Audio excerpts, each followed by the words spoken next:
Three, two, one. Baik, Assalamualaikum warahmatullahi wabarakatuh. Perkenalkan, nama saya Rizka dari kelompok 7 kelas 01 Administrasi Pendidikan. Di sini saya akan menjelaskan materi yaitu teori fungsionalisme struktural oleh Robert King Merton. Nah, pengertian dari teori fungsionalisme sendiri adalah menekankan kepada keteraturan dan mengabaikan konflik dan perubahan-perubahan yang terjadi dalam masyarakat. Menurut teori ini masyarakat adalah suatu sistem sosial yang terdiri atas bagian-bagian atau elemen-elemen yang saling berkaitan dan menyatu dalam keseimbangan. Nah, selanjutnya yaitu syarat-syarat yang harus dipenuhi oleh analisis fungsional ada 5. Yang pertama yaitu ia menetapkan bahwa yang menjadi objek hanyalah unit-unit standar sosial. Yang kedua yaitu analisis harus mampu membedakan penjelasan tentang disposisi dan akibat-akibat yang tak direncanakan. Yang ketiga yaitu akibat-akibat yang tak disengaja atau tak direncanakan tersebut harus digambarkan sebagai suatu jaringan keseimbangan antara beragam akibat positif dan negatif. Yang keempat yaitu akibat-akibat fungsional harus dikaitkan dengan unit-unit standar tertentu yang syarat-syaratnya dijadikan sebagai objek suatu analisis. Nah, yang terakhir atau yang kelima yaitu analisis harus memberikan pembahasan yang memuaskan, yang memberikan hasil yang sama dengan cara yang berbeda. Selanjutnya yaitu Merton memberikan pendapatnya tentang penyimpangan sosial. Nah, ada empat tipe penyimpangan sosial menurutnya. Yang pertama yaitu inovasi, yaitu seseorang yang menerima tujuan secara budaya. Yang kedua yaitu ritualisme, yaitu orang-orang menerima cara-cara yang diperkenankan. Yang ketiga yaitu retreatme, yaitu pengunduran atau pengasingan diri. Yang keempat yaitu rebellion atau pemberontakan yang dilakukan oleh masyarakat untuk menolak suatu kebudayaan. Pengertian hukum responsif menurut Nonet dan Phillips.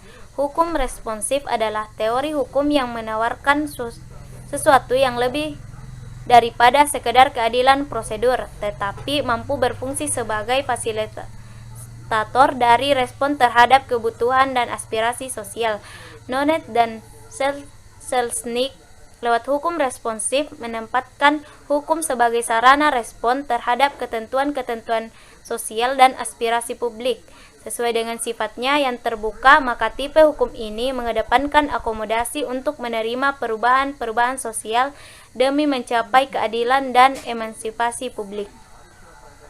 Phillips Nonet dan Phillips Selznick telah merumuskan suatu konsep hukum yang dapat memenuhi tuntunan agar hukum dibuat lebih responsif terhadap kebutuhan-kebutuhan sosial yang mendesak dan terhadap masalah-masalah keadilan sosial, sambil tetap memperhatikan hasil-hasil pelembagaan yang telah dicapai oleh kekuasaan berdasarkan hukum. Hukum responsif sebagai model atau teori. Hukum yang digagas oleh Nonet dan Selznick di tengah kritik pedas neo-Marxis terhadap legalisme liberal mengandaikan hukum sebagai institut mandiri dengan sistem peraturan dan prosedur yang objektif, tidak memihak dan benar-benar otonom. Ikon legalisme liberal adalah otonomi hukum. Wujud paling nyata dari otonomi itu adalah rezim rule of law. Hukum responsif mengisyaratkan masyarakat yang memiliki kapasitas politik untuk menyelesaikan permasalahan-permasalahannya, menetapkan prioritas-prioritas dan membuat komitmen-komitmen yang dibutuhkan. Karena hukum responsif bukanlah pembuat keajaiban di dunia keadilan. Norma hubungan timbal balik. Norma hubungan timbal balik dan sumbangan Malioski terhadap penajaman konsep reciprocity, perhatian terhadap hubungan timbal balik dalam kehidupan kelompok atau masyarakat, sebenarnya dirintis oleh beberapa orang ahli sosiologi dan antropologi dalam upayanya memperbarui atau mempertajam pengertian konsep reciprocity. Launer melihat kontribusi Malinowski yang relatif kaya. Menurut Glauner, norma hubungan timbal balik dalam bentuknya yang universal setidak-tidaknya menuntut dua hal yang saling berkaitan. Yang pertama, orang harus membantu siapa saja yang pernah membantu mereka. Yang kedua, orang tidak boleh mencelakai orang yang telah menolong mereka. Dengan demikian, secara umum, norma responsif tidak dapat dipahami sebagai dimensi yang dapat ditemukan di dalam semua sistem nilai. Khusus merupakan sejumlah prinsip yang tercermin dalam aspek-aspek moral. Berkenaan dengan kesepadaan itu, Gulner menegaskan bahwa konsep ini paling tidak mempunyai dua bentuk yang berbeda, yaitu dalam artian psikodinamis dan sosiologis. Gulner membedakan responsif kepada dua kategori. Yang pertama yaitu heteromorfis responsif. Terkandung pengertian bahwa yang dipertukarkan itu secara konkret berbeda tetapi nilainya relatif sama. Yang kedua, homomorfis responsif mengandung makna pertukaran itu harus mirip secara konkret atau identik bentuknya.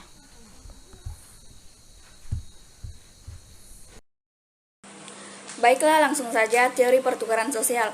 Konsep Blau mengenai teori pertukaran sosial terbatas terhadap tingkah laku yang menghasilkan ganjaran atau sanksi sosial. Blau mengatakan bahwa terjadi tarik-menarik yang mendasar antara pelaku sosial tersebut yang menyebabkan terjadinya teori pertukaran sosial. Dia menggunakan paradigma yang terdapat dalam karya Homans untuk menjelaskan mengenai ketimpangan kekuasaan. Ada beberapa sifat dasar yang muncul dalam struktur makro yang membedakan dari struktur mikro yang terletak pada persoalan nilai dan norma yang ada dalam masyarakat. Menurut Blau, konsensus nilai itu mengganti pertukaran tak langsung dengan pertukaran langsung. Sebagai contoh, seorang anggota menyesuaikan diri dengan norma kelompok yang mendapat persetujuan karena menyesuaikan diri. Itu dapat persetujuan implisit karena kenyataan bahwa penyesuaian diri memberikan kontribusi atas pemeliharaan dan stabilitas kelompok. Strukturalisme pertukaran perilaku. Peter M. Blau berusaha mengembangkan sebuah teori pertukaran yang menggabungkan tingkah laku sosial dasar manusia dengan struktur masyarakat yang lebih luas, yakni antara kelompok, organisasi, dan negara. Konsep Blau tentang pertukaran terbatas pada tingkah laku yang mendatangkan imbalan, yakni tingkah laku yang akan berhenti kalau dia berasumsi bahwa tidak akan ada imbalan lagi. Menurutnya, orang-orang tertarik pada satu sama lain karena bermacam-macam alasan yang memungkinkan mereka membentuk atau membangun asosiasi-asosiasi sosial atau organisasi-organisasi sosial. Pertukaran makro dan mikro.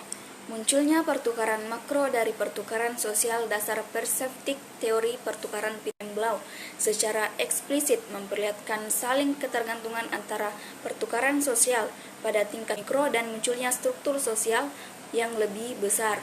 Meskipun Blau mengakui bahwa proses-proses psikologi yang sadar menjadi landasan penting bagi hubungan sosial, namun dia hanya menitik beratkan pada asosiasi yang muncul dari transaksi pertukaran tersebut.